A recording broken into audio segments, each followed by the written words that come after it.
मैंने वहाँ पे देखा कि ट्रैफिक ब्लॉक थी और वहाँ पे ट्रांसजेंडर्स जो मांग रहे होते हैं, वहाँ पे जो खड़ा वार्डन था ना, वो भी हंस रहा था कि यार ये देखो ये क्या कर रहे हैं उसके साथ। अल्टीमेट गोल मेरा यही था कि मैं ट्रांसजेंडर्स के लिए काम करना चाहती थी। ये ऐसे लोग हैं जिनकी अपनी फैमिलीज उनको एक्सेप्ट नहीं करती, तो सोसाइटी ने क्या करना। लोगों को ये लगता है कि अगर एक लड़की है तो उसके लिए मीडिया में काम करना बहुत आसान है। फेम होना, पैसा होना गोल नहीं होता। आपकी वजह से किस बंदे को कितना सुकून मिल रहा है, ये सबसे इंपॉर्टेंट चीज़ है। अगर मुझे तब थप्पड़ भी पड़ जाता ना, तो मैं कहती कि यार हाँ अच्छा इन्होंने किया है मुझे लगा के। अच्छा, कासिम शाह साहब को जब मैंने इंटरव्यू किया ना, उन्होंने एक बात की थी कि एक बंदा ना कोई भी प्लान के साथ नहीं चलता। ज़रूरी नहीं है आपके पास डिग्री है, ज़रूरी नहीं है आपके कितने GPA आए हैं, आप कितने टैलेंटेड हैं। The only thing matters is कि आपके पास स्किल्स क्या हैं। सेकंड आती थी, मैं रोती थी कि मैं सेकंड आ गई हूँ, घर जाके क्या बताऊँगी मैं सेकंड आ गई हूँ।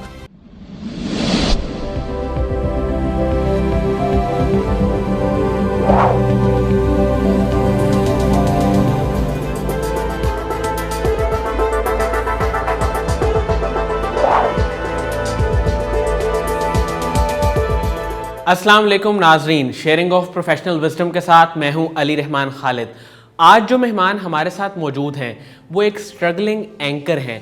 ये सोशल मीडिया के तकरीबन हर चैनल पे अपना काम कर चुकी हैं। इसके साथ साथ हम इनसे जानेंगे कि इन्होंने जेंडर स्टडीज़ में अपनी ग्रेजुएशन की, उसके बाद मीडिया का रुख किया। आखिर वो क्या वजह थी जिसने इनको मजबूर किया कि ये जेंडर स्टडीज़ को पढ़ें, समझें, और अल्टीमेट गोल इनका क्या था। ये सब बातें हम इनसे जानेंगे। और जेंडर स्टडी के साथ मीडिया में आना, ये सफ़र कैसे तय किया, और मीडिया में आके जो ये काम कर रही हैं उसके पीछे क्या रीज़न है, और किस तरह से ये स्टोरीज़ कवर करती हैं, ये सब बातें हम इनसे जानेंगे। आइए इनसे मुलाकात करते हैं और जानते हैं। बहुत बहुत शुक्रिया वजीहा नजम साहिबा आपकी तशरीफ़ आवरी का। मैम, सबसे पहले तो आप मुझे ये बताइएगा कि आपने जेंडर स्टडीज़ में अपनी ग्रेजुएशन की, उसके बाद आप मीडिया की फील्ड में आई, तो ये सारा सफ़र आपने कैसे तय किया, और जेंडर स्टडीज़ बड़ा एक यूनिक सब्जेक्ट है, इसको आपने क्यों चूज़ किया? Thank you so much for having me. अच्छा, जेंडर स्टडीज़ बेसिकली इंटरेस्ट था मेरा। वो इंटरेस्ट इस तरह से डेवलप हुआ कि एक स्टोरी थी कि एक दफ़ा यूनिवर्सिटी में मतलब यूनिवर्सिटी का जो सिग्नल था वहाँ से मैं गुजर रही थी वैसे ही, तो मैंने वहाँ पे देखा कि ट्रैफिक ब्लॉक थी और वहाँ पे ट्रांसजेंडर्स जो मांग रहे होते हैं वो मांग रहे थे। तो एक गाड़ी में ना 4-5 लड़के थे, और उन लड़कों ने क्या किया कि जब वो उनके पास मांगने के लिए गई तो उन लोगों ने हूटिंग करना शुरू कर दिया, बुल्ले करना शुरू कर दिया, उसका मजाक उड़ाना शुरू कर दिया। इवन कि वहाँ पे जो खड़ा वार्डन था ना, वो भी हंस रहा था कि यार ये देखो ये क्या कर रहे हैं उसके साथ। लेकिन तब मेरे जहन में ये चीज़ आई कि यार अगर यहाँ पे कोई लड़की होती तो फिर सब उसको बचाने आते, यहाँ पे कोई लड़का होता तो भी कोई ना कोई बात करता कि आप ह्यूमिलेट नहीं कर सकते किसी को, लेकिन सिर्फ एक ट्रांसजेंडर है वो कि तो आप उसका मजाक उड़ा रहे हो। तब मैंने सोचा, फिर उन्हीं दिनों मेरी बहन की एक फ्रेंड हमारे घर आया करती थी, तो वो बता रही थी कि वो पंजाब यूनिवर्सिटी से जेंडर स्टडीज़ ही कर रही है। तो मुझे नहीं पता था क्या सब्जेक्ट्स होते हैं, मेरे लिए भी एक नई चीज़ थी। तो फिर मैंने उससे पूछा तो उसने बताया कि हम ऐसे ह्यूमन राइट्स पढ़ते हैं, इसमें फेमिनिज्म पढ़ते हैं। उसका मीडिया से दूर दूर तक ताल्लुक़ नहीं था। फिर मुझे जब लगा कि यार ट्रांसजेंडर्स का भी पढ़ सकते हैं, फिर मीडिया के थ्रू आप हाईलाइट भी कर सकते हो अपने इशू, किसी के लिए आवाज़ भी उठा सकते हो, मीडिया से बड़ा कोई प्लेटफॉर्म नहीं है। तो फिर मैंने डिग्री जो है वो परसू की जेंडर स्टडीज़ की, और एज ए करियर मैंने परसू करना ही था एंकरिंग को, तो वो मैं साथ साथ लेकर चली। मैम, आपका अल्टीमेट गोल और विज़न क्या था माइंड में जब आपने ये स्टडी भी की और मीडिया की तरफ भी आई? अल्टीमेट गोल मेरा यही था कि मैं ट्रांसजेंडर्स के लिए काम करना चाहती थी। सबसे पहले तो उनकी एक्सेप्टेंस के लिए, रिस्पेक्ट के लिए, क्योंकि हर बंदे की रिस्पेक्ट है, चाहे वो कोई भी जेंडर है, कोई भी इंसान है, जो भी है।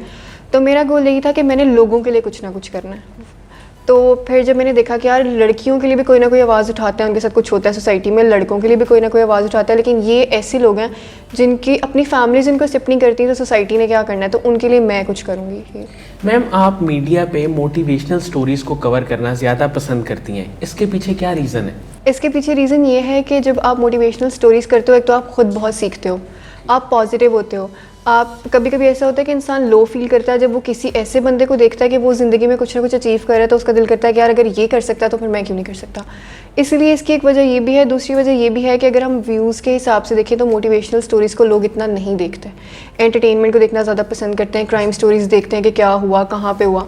लेकिन मैं चाहती हूँ कि हमारे लोगों में इतनी अवेयरनेस आए, उनको पता चले कि यार अगर इस तरह के लोग हैं ना, जिनको हमारी जैसे स्पेशल चाइल्ड होते हैं, उनको हमारी मोटिवेशन की, उनको हमारी अटेंशन की ज़्यादा ज़रूरत है।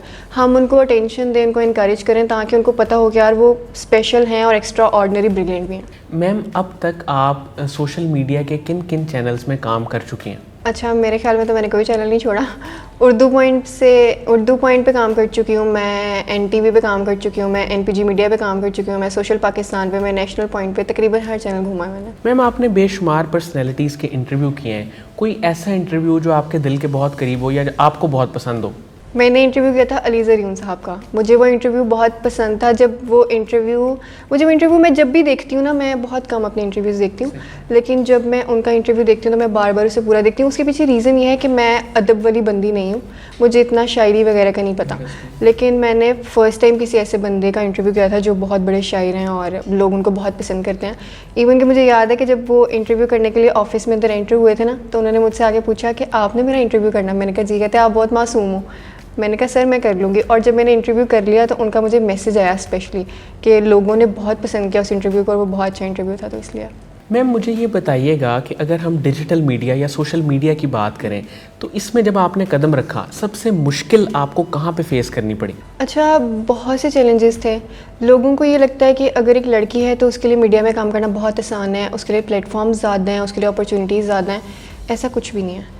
सब कुछ आपके कम्युनिकेशन स्किल्स, आपका टैलेंट, इन सब चीज़ों पे मैटर करता है। आपका जेंडर ज़रा मैटर नहीं करता कि आप लड़की हो, आपको ज़्यादा पैसे मिलेंगे, आपको ज़्यादा अपॉर्चुनिटीज़ मिलेंगी या आप पे प्रेशर नहीं होगा काम का।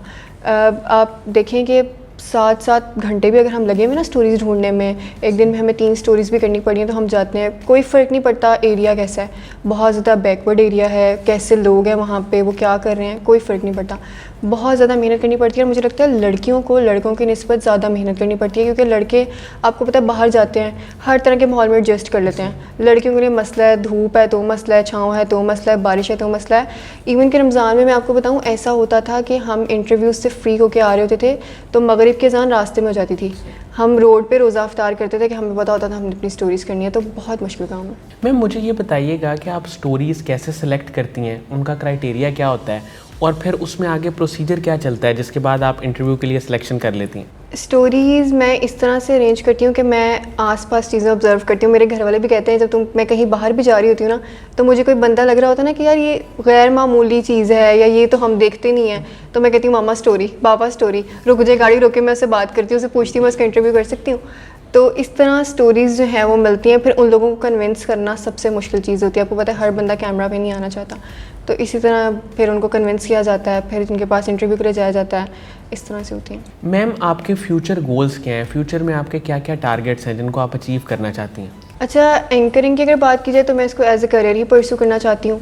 और उसके अलावा जैसे मैंने आपको बताया कि मैं लोगों के लिए बहुत ज़्यादा काम करना चाहती हूँ। मैंने मतलब लास्ट 7-8 मंथ्स वो मंथ्स हैं जिनमें मैंने ना काफ़ी मेहनत की है और मैंने बहुत से लोगों की मतलब मुझे समझ आई है कि लोगों को बहुत मसले हैं। हम जो हैं ज़रा सी बात पे नाशुक्री करके बैठ जाते हैं, लेकिन लोगों के वाकई ही बहुत मसले हैं। तो मैं चाहती हूँ कि मतलब I want to be a key player उनकी प्रॉब्लम सॉल्व करने में। और मतलब ज़रूरी नहीं कि आप फाइनेंशियली किसी की हेल्प करके करो। आप ये देखें कि जब मैं इंटरव्यू के लिए जाती हूँ ना, तो जब मैं वापस आती हूँ ना, तो मेरा कॉन्टेक्ट सिर्फ इतना नहीं होता लोगों से कि मैं इंटरव्यू कर रही हूँ बस अल्लाह हाफ़िज़, अब मैं आपको नहीं जानती, आप मुझे नहीं जानते। उसके बाद उनकी ज़िंदगी कैसी चल रही है, अब वो क्या कर रही हैं, उनके घर के मसले ठीक हैं या नहीं, मैं उसके बाद भी करती रहती हूँ। क्योंकि अभी मैं सिर्फ इतना कर सकती हूँ क्योंकि बातों से उनको समझा सकती हूँ या उनको इनकरेज कर सकती हूँ कि आप अच्छा कर रहे हैं, लोगों की फ़िक्र छोड़ दें। और मुझे इस चीज़ से ना सुकून भी मिलता है बहुत ज़्यादा कि अब लोगों की दुआएं भी मिलती हैं कि यार देखो बच्ची आ रही है, इसको बाद में भी फ़िक्र है। तो मुझे ये चीज़ें अच्छी लगती हैं और मैं चाहती हूँ कि ये चीज़ मेरे अंदर से कभी ख़त्म ना हो। मैं हमेशा ये करूँ, फेम होना, पैसा होना गोल नहीं होता। आपकी वजह से किस बंदे को कितना सुकून मिल रहा है, ये सबसे इंपॉर्टेंट चीज़ है। मैम आपकी ज़िंदगी में कोई मुश्किल वक्त आया हो या कोई ऐसा चैलेंज आया हो जिसमें आपको लगा हो कि अब मैं इससे बाहर नहीं निकल सकती, आपने अपने आप को स्टक फील किया हो, उसमें आपने क्या किया और कैसे आप बाहर निकली? अच्छा, चैलेंजेस आते जाते रहते हैं, कभी कोई बात कभी कोई बात। सबसे मुश्किल टाइम जो मुझे लगता है कि मेरी मामा बहुत ज़्यादा बीमार हो गई थी और वो इतना बीमार हो गई थी कि हम मतलब वो बहुत एक्टिव है माशाल्लाह, हमने कभी उनको ऐसे नहीं देखा था। और उन दिनों मेरे बाबा भी पाकिस्तान नहीं थे और हमारा कोई भाई भी नहीं है, मतलब हम तीनों बहनें हैं। तो मुझे लगता था कि यार बस ज़िंदगी ख़त्म हो गई है, इनको कुछ हो गया तो हमारा तो कुछ भी नहीं होगा, हम कुछ भी नहीं हैं। लेकिन फिर उसके बाद आहिस्ता आहिस्ता वो थोड़ी बेहतर होना शुरू हुई। तो मैं उनके सामने शो नहीं करवाती थी कि यार मुझे फ़र्क पड़ा है, मैं हंसती मुस्कुराती रहती थी कि क्या है। लेकिन मुझे लगता था कि ये सबसे मुश्किल काम है कि अगर मामा ही नहीं होंगी ना, तो मुझे लगता था दुनिया ख़त्म हो जाएगी, कुछ भी नहीं होगा, मैं कुछ भी नहीं कर सकूँगी दुनिया में। तो लेकिन अल्लाह का शुक्र है कि वो ठीक हुई, और अभी भी मेरा यही हाल है कि मैं अपनी मामा को ना देख लूँ घर जाते ही तो मुझे होता है कि यार पता नहीं क्या हो गया। घर जाते ही सबसे पहला मैं सलाम बाद में करती हूँ, मैं अपनी बहन से पूछती हूँ मामा किधर है। एक होता है सब बच्चों को माँ से होता है, लेकिन मुझे लगता है मेरा एक्स्ट्रा ऑर्डिनरी अपनी मामा से, क्योंकि मैंने बहुत सीखा है उनसे अपनी ज़िंदगी में ना, मेहनत करना, सब्र करना, कॉम्प्रोमाइज़ करना, हर चीज़ सीखी है उनसे। बाबा से भी ऑब्वियसली सीखी है, लेकिन मामा जो होती हैं वो मामा ही होती हैं। उसके अलावा भी कुछ टाइम पहले मुझे याद है अप्रैल मई की बात है कि मुझे लगता था कि मुझे ना मीडिया छोड़ देना चाहिए। मेरा ये डिसीजन था। मैंने अपने घर वालों को बिठा के मैंने सबको कहा, मैंने कहा बाबा मैं मीडिया में आगे नहीं जाना चाहती, बस इतना ही था, मैं इसको छोड़ना चाहती हूँ। तो मुझे ज़िंदगी में पहली दफ़ा ना अपने बाबा से बहुत ज़्यादा सवेयर किस्म की डांट पड़ी, और मुझे आज लगता है कि वाकई वो डांट अगर मुझे तब थप्पड़ भी पड़ जाता ना तो मैं कहती कि यार हाँ अच्छा इन्होंने किया है मुझे लगा के, क्योंकि आज जब मैं देखती हूँ ना कि यार मैं जिस वजह से छोड़ रही थी वो कोई वजह ही नहीं थी। मैं क्यों छोड़ी थी? लोगों की बातों में आके लेग पुलिंग करते हैं, पॉलिटिक्स होती है, इन बातों में आके आप अपना करियर दाव पे लगाओ तो ये गलत है। मैम, जो ख़वातीन ख़ास तौर पे मीडिया की फ़ील्ड में आना चाहती हैं, सोशल मीडिया पे काम करना चाहती हैं, उनको आप क्या मशवरा देंगी कि कौन से स्किल्स उनके पास होने चाहिए और वो किस तरह से अपने माइंड को प्रिपेयर करें ताकि जब वो यहाँ पे आके काम करें तो वो जल्दी हार ना माने? अच्छा, कासिम अली शाह साहब को जब मैंने इंटरव्यू किया ना, उन्होंने एक बात की थी कि एक बंदा ना कोई भी प्लान के साथ नहीं चलता। ज़रूरी नहीं है आपके पास डिग्री है, ज़रूरी नहीं है आपके कितने GPA आए हैं, आप कितने टैलेंटेड हैं। The only thing matters is कि आपके पास स्किल्स क्या हैं। आप अच्छा बोल सकते हो। लोग ये भी कहते हैं यार आप मीडिया में वही लोग आगे जा सकते हैं जो बहुत खूबसूरत हैं, ऐसा बिल्कुल नहीं है। मैंने बहुत से ऐसे लोग देखे हैं, नॉर्मल शक्लो सूरत है, नॉर्मल हाइट है, वो लोग भी आगे जाते हैं। सिर्फ ये कि आपके पास स्किल्स हो। लोग ये भी कहते हैं कि अगर आपका कोई बहुत स्ट्रॉन्ग रेफरेंस है तो ये आप मीडिया में आगे जा सकते हो। अगर मैं अपनी बात करूँ तो मेरी फैमिली में दूर दूर तक कोई मीडिया से नहीं है, और बहुत कम लोग हैं जिसको पसंद करते हैं अपनी बेटियों को मीडिया में भेजना। लोगों में अपनी इतनी अवेयरनेस नहीं है। तो मैं बस ये कहूँगी कि आप में स्किल्स होने चाहिए, और दूसरा ये कि आपने डरना नहीं है किसी से कि माहौल पता नहीं कैसा होगा, लोग पता नहीं क्या करेंगे। कोई कुछ भी नहीं कर सकता जब तक आप किसी को मौका नहीं देंगे ना, कोई कुछ भी नहीं कर सकता। लोग आप पे आपके अगेंस्ट बातें करेंगे, लेग पुलिंग करेंगे, तो आप उसमें भी खुश हों कि यार आप वाकई किसी मकाम पहुंच रहे हैं, तब भी लोग आपको डिस्कस कर रहे हैं और आपको जो है वो गिराना चाह रहे हैं। तो मैं सब लड़कियों को यही कहूँगी कि यार आप जो भी करना चाहते हो आप करो।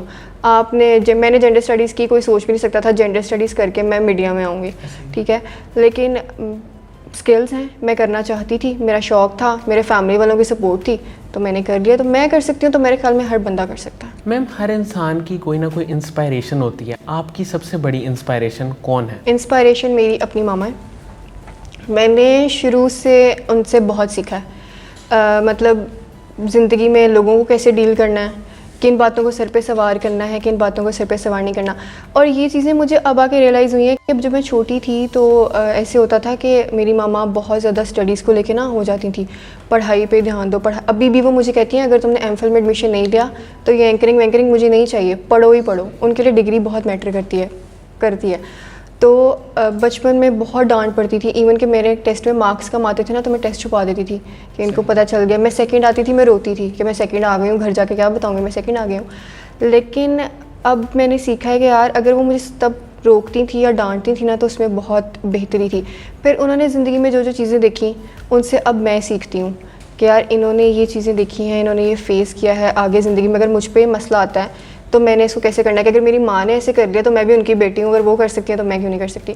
तो मामा से ज़्यादा मैं किसी से भी इंस्पायर नहीं हुई अभी तक। तो मैम, मुझे ये बताइएगा कि कासिम अली शाह साहब की फाउंडेशन है, उनके काम को आप कैसे देखती हैं? कासिम अली शाह साहब माशाल्लाह बहुत अच्छा काम कर रहे हैं। मेरे साथ भी ऐसे होता है कि कभी कभी आप बहुत लो फील कर रहे होते हो, तो आप अगर कासिम अली शाह साहब की कोई वीडियो देखो ना, आप कभी कभी हिम्मत हार जाते हो लोगों की वजह से, या कुछ अपनी भी मसले होते हैं इंसान के।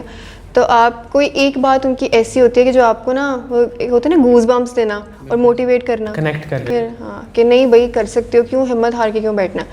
और मैं कासिम अली शाह साहब से पहली दफ़ा मिली थी उनके इंटरव्यू पे। उससे पहले यूनिवर्सिटी में अक्सर सेमिनार्स में पंजाब यूनिवर्सिटी वो आते रहते थे, और मुझे बड़ी पॉजिटिविटी नज़र आई उनकी बातों में कि यार मतलब कुछ लोग होते हैं जो सिर्फ अपनी पर्सनल लाइफ में वैसे नहीं होते हैं, ऑन स्क्रीन वो बता रहे होते हैं मोटिवेशनल चीज़ें हैं वो, लेकिन उनकी हर बात में ना किसी के लिए मैसेज होता है। स्पेशली हमारी यूथ, मैं तो लोगों को कहूँगी कि आप देखें कि हम कहते हैं कि लोग एंटरटेनमेंट देखते हैं, लेकिन कासिम अली शाह साहब मेरे ख्याल में पाकिस्तान के वो वाहिद बंदे हैं जिनकी वीडियोस पे बहुत ज़्यादा व्यूज़ होते हैं। और देखने वाले भी कौन है? मैं, आप, नौजवान नस्ल, क्योंकि उससे लोगों को मैसेज मिल रहा है। लोग अपने आप में चेंज फील कर रहे हैं, तो ये बहुत अच्छी बात है। और हम कासिम अली शाह साहब का सिर्फ शुक्रिया ही अदा कर सकते हैं अल्फाज से कि उनकी वजह से जो यंग जनरेशन है वो इतनी चेंज हो रही है। मैम आखिर में आप कोई पैगाम देना चाहें तो आप दे सकते हैं। पैगाम सबसे पहले तो मैं अपनी फैमिली, अपने पेरेंट्स को ये देना चाहूँगी कि बहुत शुक्रिया, उनकी वजह से जो है मैं जो भी हूँ, थोड़ी हूँ ज़्यादा हूँ, जो कुछ भी अपने मामा बाबा की वजह से हूँ। बाबा ने कॉन्फिडेंस बहुत ज़्यादा दिया है, मामा ने वैसे हर चीज़ में बहुत ज़्यादा साथ दिया है, अभी तक देती हैं, और फैमिली की सपोर्ट होना सबसे इम्पॉर्टेंट है। दूसरा, मैं जो लोग आपको लेग पुलिंग करते हैं, पॉलिटिक्स वाली साइड है, ये हर जगह सीन है, उनको मैं बस ये कहना चाहूँगी कि अगर आप किसी बंदे को सक्सेसफुल होता देखते हैं तो बजाय इसके कि आप उसको डिस्करेज करें या उसके ऊपर टैग्स लगाना शुरू कर दें या उसकी लेग पुलिंग करना शुरू कर दें, बेहतर ये है कि आप चाहें तो आप भी वैसे बन सकते हैं। तो इंस्टेड ऑफ कंपेयरिंग योरसेल्फ, आप ये सोचें कि आपने भी ये करना है, आप हमसे भी आगे निकल सकते हैं, आप करें। और जो लोग जिनको ये लगता है कि सोसाइटी सेफ़ नहीं है, हम बाहर निकल कर लड़कियां हम काम नहीं कर सकते, उनको मैं सिर्फ ये कहूँगी कि ये सिर्फ आपके माइंड में ना एक डर है जिसको आपने खुद ही ख़त्म करना है। अगर आप करना चाहो तो आप सब कुछ कर सकते हो, सोसाइटी भी है, प्लेटफॉर्म्स भी बहुत ज़्यादा हैं, सिर्फ़ और सिर्फ डिपेंड करता है कि आपके पास स्किल्स हैं या नहीं। बहुत शुक्रिया वजीहा नजम साहिबा आपकी तशरीफ़ आवरी का। नाज़रीन, मुझे उम्मीद है कि जो लोग मीडिया की फ़ील्ड में आना चाहते हैं और इस स्टोरी को जानना चाहते हैं कि इन्होंने किस तरह मेहनत की और काम किया, उनके लिए ये इंटरव्यू इंतहाई मुफीद साबित होगा। बहुत बहुत शुक्रिया, अपना बहुत ही ख्याल रखिएगा। अल्लाह हाफ़िज़।